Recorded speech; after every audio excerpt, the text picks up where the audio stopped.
working with middle schoolers. Oh, jeez. So, prior to that, I worked at Bryan and Stratton College in Buffalo, New York for like 10 years. Worked on psychiatric adolescent units, drug and alcohol rehabs, different jobs in the human service field. So with all of that and all the conversations I had over the years, I started posting scenarios on Facebook. Okay. Then one day my brother came by and he was just like, man, where the hell do you get these stories from? And he's like, do you make this stuff up? I'm like, no, you can't make it up. And of course, I had to kind of embellish the stories a little bit to kind of protect the innocent. So I changed names and things, but the overall content is legitimate stuff. So I started posting that. Got a good turnout. So actually, people started asking me, "Would you post stuff every day?" They started looking for it. So I started doing that. Then my brother's like, "Well, why don't you just write a book?" I'm like, "Nah, not me. I'm not a writer." And then he was like, "Actually, you are pretty creative. You always had a wild imagination." So that's when we wrote it. But I knew when I wrote the book, I just couldn't come out as David Glover because people are like, okay, that's boring. Who the hell is David Glover? Want to be Danny Glover or something? So I said, I am a counselor. I always like to stir the pot and I always come up with these like stories. I can make up a story just like that and people like, okay, I don't know if he's serious or not, but it sounds real. So I just like stirring the pot. So I said, well, let's go with the controversial counselor. I wanted a catchy title. And ever since that, It's 4 years later, I've been going at it full throttle. So you know what? We're gonna get into some topics, but one thing I do want people to understand because this is not your full-time job. This is what you do on the side because you teach, correct? I'm a counselor. Oh, counselor. Sorry. So Yes. like a guidance counselor at school. Yeah. Oh, you're that guidance counselor, eh? Yeah, I'm that counselor. So tell people about this lifestyle because again, you've been doing this for 4 years, the controversial counselor part of it, and you see how it's important. One of the things why I was even like, okay, I want to get him on the show, of course, is because you put in the work. Tell people about the type of work it takes. Well, the main thing it takes is just consistency. And granted, throughout, working in the middle school, I'm always on the go. It's always drama going on and just so much. And you can imagine adolescents going through hormones. So those stories in itself are quite entertaining. But I guess when you're doing something outside of work, you have to be passionate about it. And I look at it as like it's my full-time job as well. Like I got two full-time jobs. So automatically when I unwind, I say, oh, time to hit social media. It's time to do some research. What topics can I come up with? And it just takes that dedication on a day-to-day basis to not just post for a reaction, but to kind of post to kind of educate people on certain situations and to get people talking, maybe make them feel a little uncomfortable. Absolutely. So it takes that dedication to say, I got to do this every day. And that's me. I'm ultra competitive, so that's one of the things. Okay, so speaking of which, I noticed, of course, because I've been watching you, when I have people on my show, I like to see what they're doing, because it's not because let anybody come on my show. But I see that I was telling Dave this morning, it seems like you're like on a tour. You've just been here. Tell us about some of the show you've been doing lately, as of lately, different things you've been doing in the community. Well, lately, like even starting like maybe like in April, one of my friends, I'm gonna give her a shout out, Nisi Carter Ellis, took on this project for like 5 years. It's called The Attitude, and it's about empowering women. And I guess her goal in mind was to kind of uplift women, but she realized she had a good turnout with men, so she implemented some men to be a part of the speaking, and she called it the Six. So we had 3 female speakers and 3 male speakers. So we kind of all talked about obstacles that we went through and overcame, again, just to empower people. And that was in Niagara Falls, New York. Recently, I went on the Eddie Kane show. I think he's a 14-time award winner based out of D.C., did the show with him. I did a blog talk show with Cyrus Webb, and he's really all over social media doing his thing. And now I'm here today Now you're with here. you. So So exciting. So now we got all that. Now that Toronto, you guys know who he is now. We're done with all that. Controversy. I want a story. And you said you can just make up stories on the fly. I want a story. story, you want me to make up one on the fly? Mm-hmm. Oh, nah, you're not right for that one. You just said, and I quote, I can just make up a story and people got to think, is he telling the truth or is he not? Usually it's some Challenge. background information to it. Say, for example, if I'm out to dinner and I see a couple and I'm kind of observing their interaction, I will have a whole scenario of what they're discussing, how long they've been together, what they're going to do after, if the date is working or not. And if I'm with someone, they'll say, "What the hell you get? How did you get all of that out of that situation?" But it just speaks to people can see the same thing, but it's based on your perception. So that's why it says there's no such thing as reality. It's only perception. So in my mind, based on experiences or looking at body languages, I may say, okay, I saw this and that, and I think it's going to lead to that, and I have a ball with it. As crazy as it sounds. Do you have an example? Okay, what's one of your favorite stories? So I know you have a lot in here. What's one of your favorites? Got to put my man on the. I'm not going to say his name. Why not? But I'm just not. Okay. That's not controversial. I thought you were a controversial counselor. I am. So I am going to put his name out. Shout out to my roommate, Kai Hill. I don't know if you watch it or not, but you already know that usually that's my go-to story. So he gonna say you jive for that, but it's not his fault. No, and it's I don't know. Totally my fault. I called this man out, and he had to. This is what that's I true. do. And don't get me wrong, it might not even be his situation. It was a story that he shared. So I guess two people kind of reconnected on social media. After years, I guess they went to college together, kind of talked, but she ended up getting married. They reconnected on Facebook, so they started talking. I guess she had been through like an abusive relationship, so somebody, I don't know who it was, I guess he befriended her and invited her over for dinner. All right. So he was preparing this elaborate dinner, and it's funny in this story when people responded on Facebook, they was like, "That's just way too much food," because I think I had him making like salmon, maybe garlic potatoes, corn, and they were like, "Oh, all those starches and different things," and then like a nice fluffy pound cake. It was some other stuff that was thrown in there. So he made her dinner. She came, told her to come on in. You know how nowadays people don't ring the doorbell; they'll call you on your phone or text you, "I'm outside." So he told her to come on in. Now, granted, they hadn't seen each other. They were just going back and forth on social media. She comes in, and he's in the kitchen preparing the meal, being a good man, a quality guy. Uh-oh. And what happens, I guess, when she goes to, give him a hug and goes to give him a kiss, he realized she doesn't have any teeth in her mouth. So he like, what the hell? Like, then I guess on social media you can make yourself look how you want to look. So she probably posted all her best pictures, and he thinking like, all right, I got her back. Now she's in my hands. So then when he realized she didn't have any teeth, that was the issue. Like, should he continue the date? Should he kind of kick her to the curb? So some people was like, if you really cared about her, you may even figure out what's going on, or even help her with her dental issues.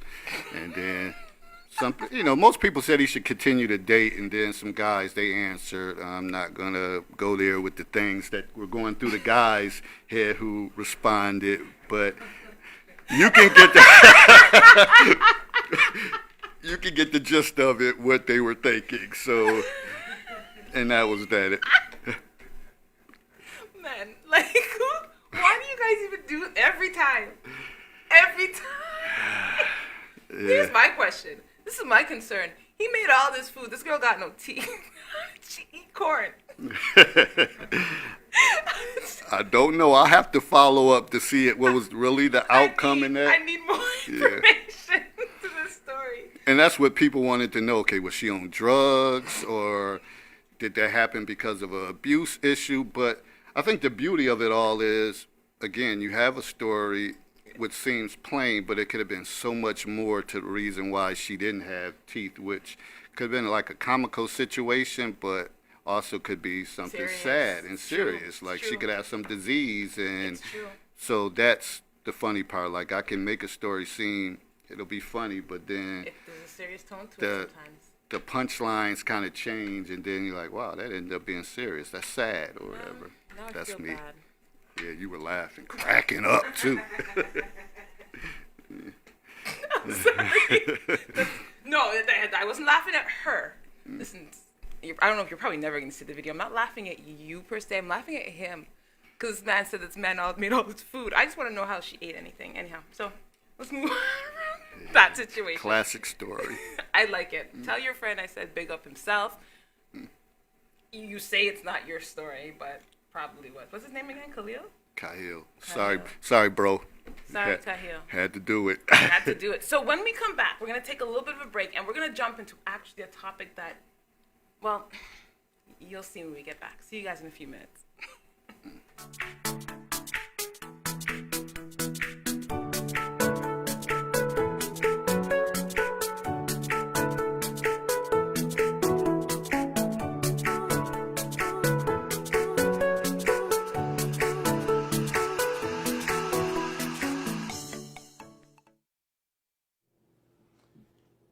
Okay, quickly. Got a quick message. Got to tell you. Good evening, everyone. This is your host of Cocktail Conversations, the controversial counselor David Glover. I know the fellas probably mad at me because of the postings that they've been seeing going around about the guy to identify the DL guy.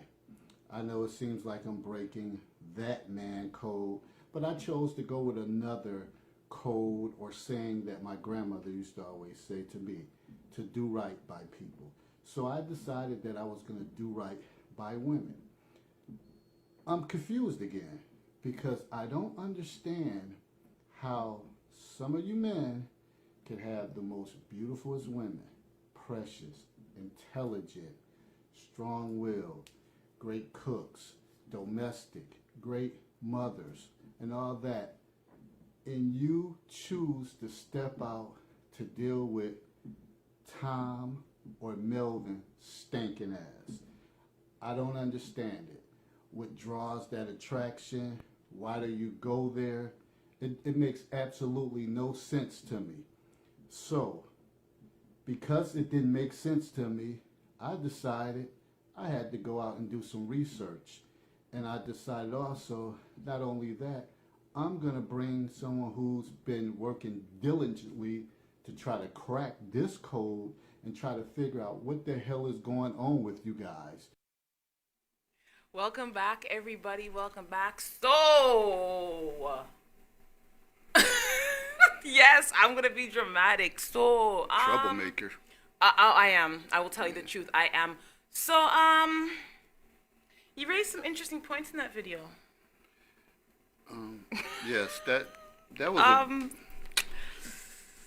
So, where do we start with this topic? DL men. What are some signs?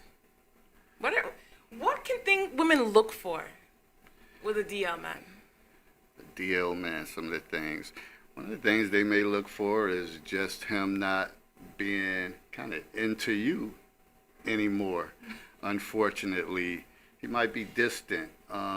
You might always find him strolling through social media or kind of being discreet with it, like.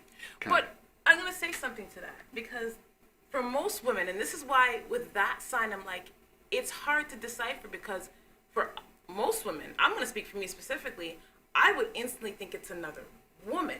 Mm-hmm. I would never suspect that it's another man, right? Yeah, and I think that's the sad thing about it because it's not those guys that, as I think my grandfather used to say, look like they got sugar in their tank. No, I'm not trying to be insensitive. I am the controversial one, so that's the disclaimer. But it's those guys that walk around like they're hardcore, think they're cool, got swag, and they're the ones that's kind of creeping around, or I guess laying on another man's chest or something, or Why did you say that? it's just, and it's sad. So I guess in this day and age, you just don't know what you're getting into with all these variables. When before you didn't really have to worry about that too much, but now it's just like wide open. So why do you think, in your opinion, why do you think like women? Because I want to go back to a few more of things for women to look for. Why do you think this is like so prevalent right now? Because it's true. Like I'm thinking back to maybe my dad's time. I don't know. Maybe they did have this and it just wasn't talked about. Why do you think though it's so out now?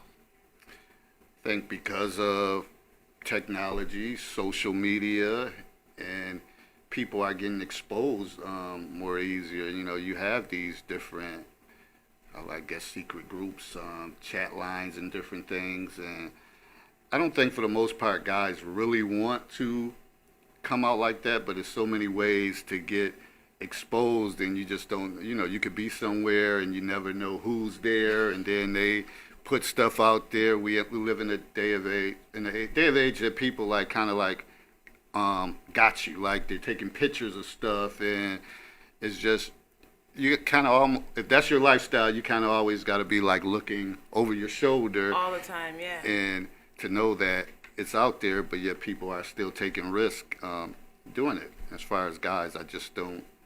You were saying you don't understand it, that you just don't get. That's one thing I noticed you said in the video. You said, I just don't get it. How you could have a beautiful woman at home doing all these great things, and it's like you're gone to a dude. Yeah, that's troublesome to me, and I think it's sad for the women that end up finding out that's the lifestyle that he's leading. And I don't know if it's.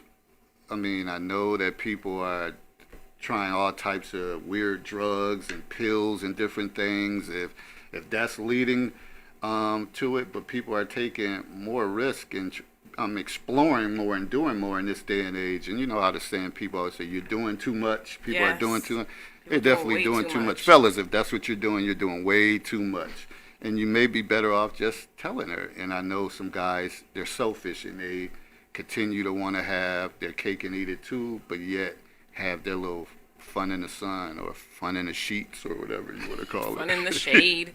Yeah. Fun somewhere where it's not supposed to be happening because you haven't been honest about it. So let's go back to some more of these signs. I don't know if you've heard any stories from people. What else are some things that you've heard about this being on the DL? What else can you notice? What can a woman look for? Some other things I think they're going to look for is just, I guess, you just got to observe the behavior or just being in places or gone, but time not, accounted for. Like they can't really explain where they're at, and they're kind of short and kind of always giving off attitude when you ask them. These are like little basic things. I guess it's kind of really hard to maybe sometimes pinpoint it, because some guys they can cover it up well. Really, really well. Again, it's like with these signs, it's like this could be just another woman. And I think sometimes have you met someone who's gone through this yet? A woman who's gone through that experience? Not per se. I've heard people talk about it and they mention it, but I never, no one ever came out and actually told me that conversation. Okay, because that would be a story, wouldn't it? Like, yeah, it would. I would love to know. That's actually interesting. I'll put that out there. If anyone knows anybody who's actually experienced this, gone through this, it'd be interesting to hear your story. Now, you know what? I'll say this. I'm guessing a lot of women probably wouldn't want to share that because that's kind of embarrassing. Yeah. I think for some, wouldn't you say? Yeah, they would be. That's kind of like, that's a hit at your ego, your sexuality. Yeah, and that's kind of like a esteem factor for a woman who may, be known to be beautiful, and then her man is dealing with Melvin or whoever. I just don't get it. I know. It's something you don't understand. Yeah. So we have a little bit more time. Tell me about some of the other things that you talk about. What's considered controversial to you? What's one of your hot topics right now? My hot topics that's controversial is even I look at um, right now. I think about like the Terrell Owens situation in the Hall of Fame. I don't know about this, so good. Tell me You about know, this. What's happening? Terrell Owens, probably one of the top, I'll say at least top five wide receivers in the game, and honestly, he has a lot of theatrics outside of when he was playing on the football field. He would do little stuff when he scored touchdowns, like sign out football with a sharpie, pull out pom poms, and cheer. Go kiss the Dallas Star when he played for, I forgot what team he might have played for the Eagles or the 49ers, but he always had like drama to him. So he wasn't a first ballot Hall of Fame player. He didn't get chosen. So he's kind of was irritated by that. Was like he should have been first ballot, no doubt. But he has to understand that it's the media that chooses who they want, and if they look Yeah. at you and say, I don't like your character. Um, when you were on the field and some of the things that you do outside. So he's declining to go and actually speak at the Hall of Fame. Mm. And some people say, good for him. He's actually decided to do it at the college that he graduated from, I think Tennessee of Chattanooga. He's going to do his induction speech there Okay. instead of the typical at the Hall of Fame in Canton, Ohio. So that's like a hot topic now. Me personally, I understand his point, but I think Hall of Fame is just that. That's just an entity in itself. It's not. To get honored for that, I would want to go there, put on the gold jacket, and just do Yeah. it for your family, Yeah. and just to have that. All the other stuff, you're not. You're really not hurting anybody but yourself because you only have one moment at that. That But is true. It's true. It's your moment. yeah, So you think you should just gone? I think he should just go. But that Bite the ego, bullet, yeah, but that ego won't want him that allow ego, him to do it. man, that will do it every time. So tell me one of your ego moments. One of my ego moments. I'm just putting you on the spot today. Yeah, you are. I'm You sorry. are, I should have told you. and I'm trying. Controversial Simone. Yeah, and I'm trying to think one of my ego moments. It may center around. I just want to say like everyday life. I'm kind of stubborn, and I like to do stuff my way. I do take. I take constructive criticism, but I guess only to a point. Then I start looking at individuals like, wait a minute, like you're going in on me, but now remember I'm a competitor too, so I don't like people taking jabs. So after a while, I'm gonna come back hard. And sometimes on social media, people like, oh, why are you getting into your feelings? But Yeah. they attack me, and I come back because of my ego and like, oh, I can't let this ride, and I'll let it go on for a little bit. Then eventually I'll save face and kind of back down when I realize, okay, this could get dangerous, Yeah, it's whatever. getting And I too don't really far. want to hurt nobody's feelings like that. But sometimes people try to provoke it out of you. Absolutely. Absolutely. But you know what? The good thing about calling yourself the controversial counselor is because you can do controversy, right? Yeah, I try. All right. So, favorite part of this book? What's your favorite section? What's the part that you enjoyed writing the most? Actually, I enjoy writing all of them because it's the people response. See, let me just give you a little background of the book. It's scenarios, and then you have people that participate. And that's one of the things because you're like, what? Like some of the things that people say, and if you know the person, then you can kind of understand why they think that way they think. Some people you can automatically, know they respond, it's going to be something negative. Then you might have some people, they always look at the brighter side, and you're like, there's no good side to this Can I read situation. some of these? Sure. Here's one of these scenarios. We have a couple minutes, so I want to read one of them. So, Chapter 4, Friendships, Scenario 15, Closet Lovers. So, scenario time, you work at a nursing home with your best friend's fiance, Kevin. One night during the middle of your 11 o'clock to 7 a.m. shift, you walk into the linen closet and find Kevin and Nurse Jill having sex. You hurry up and close the door without them seeing you. What are you going to do with this information? First of all, I would have taken a picture Yeah. because right there I can blackmail you. Mm. So, did I say that on TV? Yeah, yeah. I want to do another scenario too. That one was a Yeah. good one, but I saw another one so I passed. Okay. Okay. Time for myself. Scenario 14? Okay. Wilbert was a carpenter and worked many long hours, and some days or nights. He just needed some time for himself. One evening he was working late. He decided to stop at the local bar and grill for a late dinner and a couple of cocktails. His wife texted him a couple of times, but he just did not feel like replying. So Sherry, his wife, decided that she would try him down to the bar. It sounds like me. As Wilbert was walking out, Sherry came up to him and called him, you know what, liar. I can't swear, my mom might be watching. And he is the biggest bullshitter because earlier he stated he was coming straight home. Mind you, she had been out with her friends earlier. This was Sherry's second episode this month. On a more serious note, Wilbert was tired of it. Earlier this month, Wilbert had decided to order the Mayweather vs. Maidana boxing match as a way to unwind after a long workday. Sherry got the bill and confronted Wilbert and asked, who the hell ordered this 69? Does Wilbert need to reevaluate his marriage?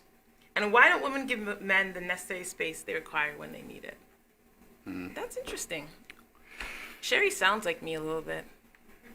Wow, that wasn't nice. Not the yelling part about the fights, because I like fights. First of all, I would have ordered them. Just the troublemaker part. Oh, absolutely. I'd have been down at the bar like, what? Shh. Dave, what are you doing, guy? Why are you not home yet? That's me. All day. So Sherry, do you. Yeah. Unfortunately, Sherry went out with her friends. Wilbur did not bother her, and he just was out, wanted some time to himself after working a long day. There's nothing wrong Call. with that. Pick up the phone. Sherry came home on time. I got home on time. Pick up the phone. Answer my calls. Why do I gotta be calling you down for?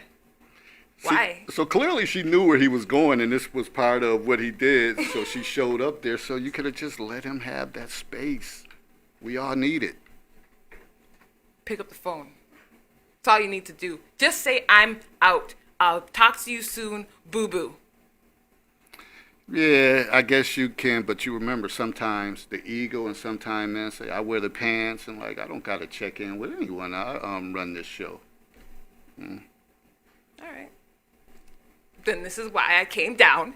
This is why me and Sherry had to come down and drag him out and curse him out. You know who you're with. He knew who he was with. This is the thing. You men know who you with and then wonder why when we go off, all of a sudden it's our fault. No, it is your fault because you know I'm crazy. See? That's true. It's always, my brother always say, there's always vital signs you have to look at. And Red you gotta flags. understand You should have them, known. Okay? So don't get mad at me because I'm being me. Just joking. That's not me really. I'm just, Troublemaker. So, honestly, guys, this book, just those two scenarios alone, I think is usually, do you post, you said, yeah, you do post some of these scenarios up. Yeah, I've things. been I posting like the scenarios these lately. are cool. So, this is a big book of bullshit scenarios. Some girls you'll be cursing, men you'll be like, yeah. The cheating part, I have nothing to say about that. That's a whole nother show. But I would like to say thank you. I want to thank you for giving me the opportunity. Thank you for Toronto for, inviting me to your home, and it's been nice going global, international. Yeah, and we appreciate your patience with today, guys. Honestly, I have to say I'm sorry to my viewers because usually we start on time, and today we were unable to. But I hope you're able to get a little bit of content from this, at least some jokes. For all my Sherrys out there, know I got your back. What's that guy's name? Maxwell Gill. What was his name? Wilbur. Go home, pick up the phone and press, hi, boo-boo. I'll be home soon to the Wilburs out there in the world. Dave. You guys have a wonderful day. Have a wonderful Friday. See you guys next week on In the Now. Good show. Thank you.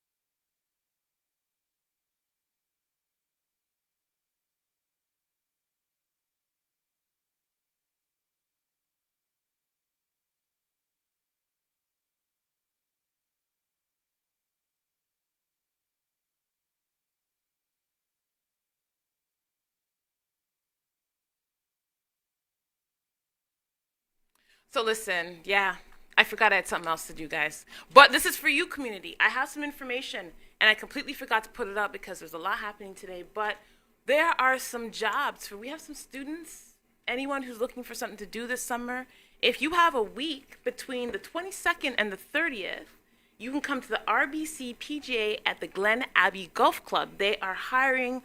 Full Service Hospitality is the group that's hiring. And right now, I think she went through a list of certain things that they need. Now they need bartenders, cocktail servers. You have to have a smart serve, of course. Buffet and bussers, concession grill cooks. Administration, I don't think they need it anymore. They started doing interviews this week, but you can definitely send your resume if you are interested in doing something like this to fashstaffing@gmail.com, and you can see if you can maybe book an interview. I know they've already started, but they are still hiring. So please, if you are looking for something to do this summer, for some of my youth out there, even with a smart serve, it doesn't take long to take it. Go out and take your smart serve. This is a nice little thing to put on your resume, okay? Now I'm actually officially done. Guys, I'll see you again next week. Later.